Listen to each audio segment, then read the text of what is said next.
السلام علیکم ورحمۃ اللہ وبرکاتہ۔ محترم احباب و اخوات، امید کہ آپ سب خیر و عافیت سے ہوں گے۔ اللہ تعالیٰ آپ سب کو شاداں و فرحاں رکھے۔ تاریخ اسلام کے ایک عظیم جرنیل، جنگجو جانباز، عظیم شہسوار، عالم باکمال، حافظ قرآن، راوی حدیث، بہادر و شجاع، جواں مرد و تیر انداز کی سیرت طیبہ کا ذکر کی سعادت سے بہرہ مند ہو رہے ہیں۔ وہ عظیم جانباز جس میں بہادری کی تمام خوبیاں پائی جاتی تھیں، جنہوں نے اسے رسول اللہ صلی اللہ علیہ وسلم کے ان شہسواروں میں لا کھڑا کیا تھا جن پر کٹھن گھڑیوں، مشکل معاملات اور شدید مصائب کے اوقات میں اعتماد کیا جاتا ہے۔ وہ بڑا بہادر، شہسوار، تیر انداز، دلیر، بلند بانگ، درمیانہ قد، گندمی رنگ، حافظ قرآن، راوی حدیث، معزز و مکرم، سخی و فیاض، غرض یہ کہ ہر قسم کی خوبیوں کا ایک عظیم سنگم تھا۔ شیر دل صحابہ کرام علیہم الرضوان میں یہ جری شیر ظاہر ہوتا ہے تاکہ رسول اللہ صلی اللہ علیہ وسلم کے غزوات میں اپنا دائرہ بنائے۔ غزوہ احد اور غزوہ حنین میں انہوں نے بڑا عظیم کارہائے نما سر انجام دیا۔ علامہ ابن اسیر علیہ رحمہ اپنی کتاب اسد الغابہ میں ان کی تعریف کرتے ہوئے بیان کرتے ہیں، یہ قابل ذکر بہادر صحابہ کرام میں سے بڑے ہی عظیم تھے اور مشہور تیر اندازوں میں سے ان کا شمار ہوتا تھا۔ غزوہ احد میں تو انہوں نے کمال کر دکھایا۔ نبی کریم صلی اللہ علیہ وسلم کو بچانے کی خاطر تیر اپنے جسم پر سہتے رہے، جس طرف سے بھی تیر آتا آگے بڑھ کر اپنا سینہ مبارک تان دیتے تاکہ رسول گرامی صلی اللہ علیہ وسلم کو اس تیر سے بچا جائے، اور یہ کہہ رہے تھے کہ یا رسول اللہ صلی اللہ علیہ وسلم، آپ کے سینے اطہر سے پہلے میرا سینہ اور آپ کی جان سے پہلے میری جان، میں آپ پہ قربان۔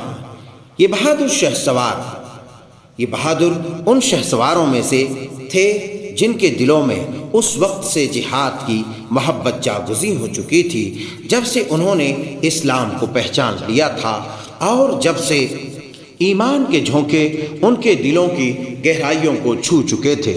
اور ان کا یہ شعار ہمارے عظیم آئیڈیل کے متعلق رب تعالی جل شانہ کا فرمان ہے، اعوذ باللہ من الشیطان الرجیم، انفروا خفافا وثقالا وجاہدوا باموالکم وانفسکم فی سبیل اللہ، ذالکم خیر لکم ان کنتم تعلمون۔ سورۃ التوبہ آیت 41۔ نکلو خواہ ہلکے ہو یا بوجھل، اور جہاد کرو اللہ کی راہ میں اپنے مالوں اور اپنی جانوں کے ساتھ، یہ تمہارے لیے بہتر ہے اگر تم جانو۔ اس عظیم بہادر شہسوار نے اللہ کی راہ میں اپنی جان اور اپنا مال کا نذرانہ پیش کیا۔ انہوں نے اس عظیم تجارت میں خوب نفع کمایا۔ یقیناً وہ تجارت بڑی ہی عمدہ اور اعلیٰ تجارت تھی۔ یہ بہت اچھا راستہ تھا جس پر وہ چلے اور کامیاب رہے۔ یقیناً آپ اس عظیم بطل جلیل، مرد میدان، شہسوار، جنگجو جانباز کا اسم گرامی سننے کے لیے بےتاب ہوں گے، تو آئیے ہم آپ کی سماعتوں کے حوالے کرتے ہیں۔ ان کا نام اسم گرامی ہے سیدنا حضرت ابو طلحہ زید بن سہل بن الاسود انصاری النجاری الخزرجی رضی اللہ تعالی عنہ، یہ عظیم جانباز شہ سوار نبی کریم صلی اللہ علیہ وسلم کے عظیم صحابی ہونے کے ساتھ ساتھ آپ صلی اللہ علیہ وسلم کے ماموزاد بھی تھے۔ سیدنا حضرت ابو طلحہ رضی اللہ تعالی عنہ کی داستان بہت ہی دلکش اور دل فریب ہے۔ حضرت ابو طلحہ انصاری رضی اللہ تعالی عنہ کے اسلام قبول کرنے کی داستان بھی بڑی ہی دلچسپ و دل فریب ہے۔ ہوا یہ کہ سیدہ ام سلیم بنت ملحان، پہلے یہ انس رضی اللہ تعالی عنہ کے والد سیدنا انس رضی اللہ تعالی عنہ کے والد گرامی مالک کی بیوی تھی۔ مالک نے اپنی اس بیوی سے کہا، یہ شخص یعنی رسول اللہ صلی اللہ علیہ وسلم شراب کو حرام قرار دے رہا ہے۔ وہ مکے سے چلا اور شام پہنچ گیا اور وہاں حالت شرک میں ہی قتل ہو گیا۔ سیدنا ابو طلحہ زید بن سہل بن اسود رضی اللہ تعالی عنہ کو جب اس صورتحال کا علم ہوا، انہوں نے ام سلیم کو شادی کا پیغام دیا۔ یہ دائرہ ایمان میں داخل ہو چکی تھی اور ابو طلحہ کے اسلام قبول کرنے کا سبب بنی۔ انہوں نے پیغام ملنے پر کہا، تجھ جیسے کو مسترد تو نہیں کیا جا سکتا، لیکن تم کافر مرد ہو اور میں مسلمان خاتون ہوں۔ سبحان اللہ۔ سیدنا حضرت ابو طلحہ زید بن سہل الاسود الانصاری نجاری رضی اللہ تعالی عنہ نے کہا، مجھے کیا کرنا ہوگا؟ انہوں نے کہا، نبی کریم صلی اللہ علیہ وسلم کی خدمت عالیہ میں حاضری دے۔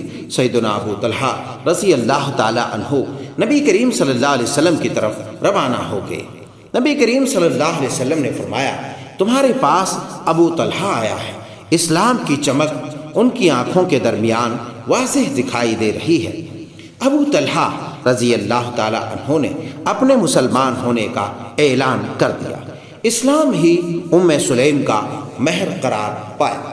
ثابت بن اسلم البنانی کہتے ہیں کہ ہم نے ام سلیم سے عمدہ مہر کسی کا نہ دیکھا ہے اور نہ سنا ہے۔ دونوں میاں بیوی سے ایمان و اسلام کی تاریخ میں بڑے حیرت انگیز اور دلچسپ و دل فریب موقف اختیار کیے۔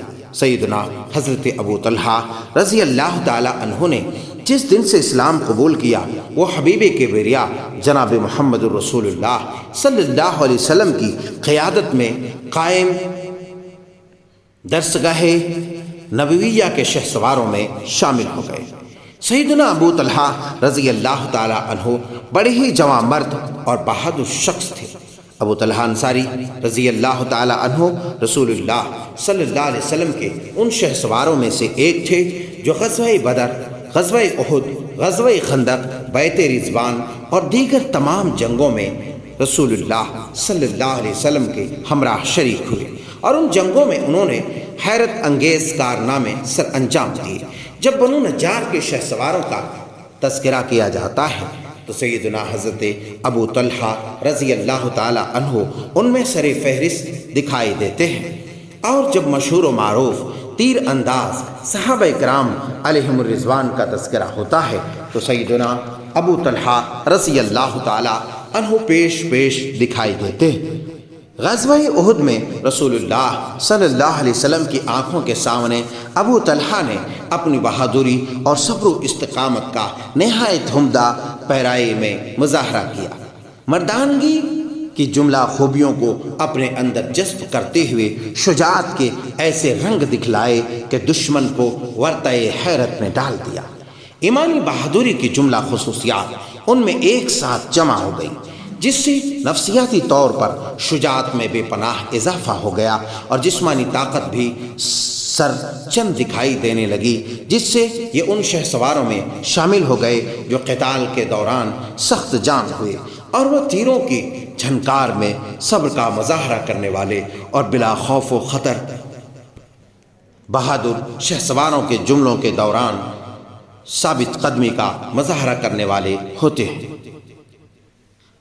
ہمیں امتیازی خصوصیات سیدنا ابو طلحہ رضی اللہ تعالی عنہ کی شخصیت میں دیکھتے ہیں جو غزوہ احد کے دوران کھل کر اس وقت سامنے آئی جب مجاہدین اسلام شکست خوردہ رسول اللہ صلی اللہ علیہ وسلم سے پیٹ پھیر کر بھاگے۔ پہاڑی درے میں متعین تیر انداز بھی مال غنیمت اکٹھا کرنے کے لالچ میں درہ خالی چھوڑ کر نیچے اتر گئے۔ اللہ نے جنگ کا پاسا ہی پلٹ دیا، مسلمانوں کے پاؤں اکھڑ گئے، مشرکین اور مسلمان میدان میں خلط ملط ہو گئے۔ نوبت بئی جا رسید کے مسلمان لاشعوری طور پر مسلمان کو ہی مارنے لگا۔ شیطان نے رسول اللہ صلی اللہ علیہ وسلم کے قتل کی افواہ پھیلا دی۔ مشرکین نے رسول اللہ صلی اللہ علیہ وسلم کو گھیرے میں لے لیا اور آپ پر تلواروں اور نیزوں کی بوچھار کر دی۔ آپ ثابت قدمی سے اپنا دفاع کرتے رہے اور ایک بالش بھی اپنی جگہ سے نہیں ہلے۔ رسول اللہ صلی اللہ علیہ وسلم مشرکین کی تلواروں اور نیزوں کا دفاع کر رہے تھے، ان پر اپنی کمان سے تیر پھینک رہے تھے۔ آپ نے اپنے دستے مبارک سے انہیں دھتکارے رکھا۔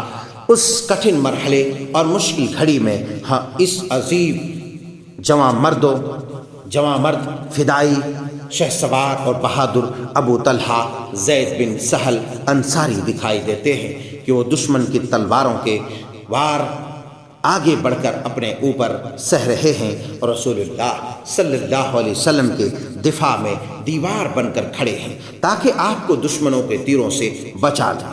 تیر موصلہ دھار بارش کی طرح برس رہے تھے۔ سیدنا امام احمد بن حنبل علیہ الرحمہ نے اپنی کتاب مسند میں بیان کیا ہے کہ ابو طلحہ رضی اللہ تعالیٰ عنہ غزوہ احد میں رسول اللہ صلی اللہ علیہ وسلم کے روبرو تیر اندازی کر رہے تھے۔ نبی کریم صلی اللہ علیہ وسلم ان کے پیچھے تھے اور یہ آپ کے لیے ڈھال بنے ہوئے تھے۔ ابو طلحہ تیر انداز تھے، جب یہ تیر پھینکتے اپنا سینہ قدرے اونچا کرتے تو رسول اللہ صلی اللہ علیہ وسلم کی خدمت میں عرض کرتے، یا رسول اللہ میرے ماں باپ آپ پر قربان ہوں، کہیں کوئی تیر آپ کو نہ لگ جائے، میرا سینہ آپ کے سینے کے بچاؤ کے لیے حاضر ہے۔ ابو طلحہ رسول اللہ صلی اللہ علیہ وسلم کے دفاع کے خاطر دیوار بن جاتے تھے اور یہ عرض کرتے، یا رسول اللہ میں مضبوط ہوں، طاقتور ہوں، اپنی ضروریات کے لیے مجھے بھیجا کیجیے، آپ جو چاہیں مجھے حکم دیں، میں آپ کی خدمت کے لیے حاضر ہوں۔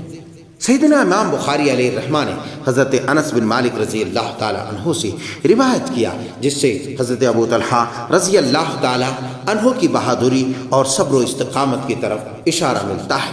جب لوگ شکست کھا کر نبی کریم صلی اللہ علیہ وسلم سے چھٹ گئے تو ابو طلحہ باقاعدہ اپنی لاٹھی لیے آپ کے دفاع کے خاطر سرگرم عمل رہے۔ عزیزان گرامی، آپ سماعت فرما رہے تھے سیدنا حضرت ابو طلحہ زید بن سہل انصاری خزرجی رضی اللہ تعالی عنہ کی سیرت طیبہ کی پہلی قسط۔ امید کہ آپ کو یہ قسط پسند آئی ہو۔ اگر آپ کو پسند آئی ہو تو اس محبت میں اور خوشی میں اسے زیادہ سے زیادہ شیئر کریں، کمنٹس کے ذریعے اپنے تاثرات کا اظہار کریں اور لائک کرتے ہوئے چینل کو اگر آپ نے اب تک سبسکرائب نہیں کیا ہے تو ازراہ کرم سبسکرائب کریں، اور اگر آپ پیج پر اسے دیکھ رہے ہیں تو پیج کو فالو کریں۔ انشاءاللہ جلد ہی اگلی قسط، دوسری قسط آپ کی سماعتوں کے حوالے کی جائیں گی۔ السلام علیکم ورحمۃ اللہ وبرکاتہ۔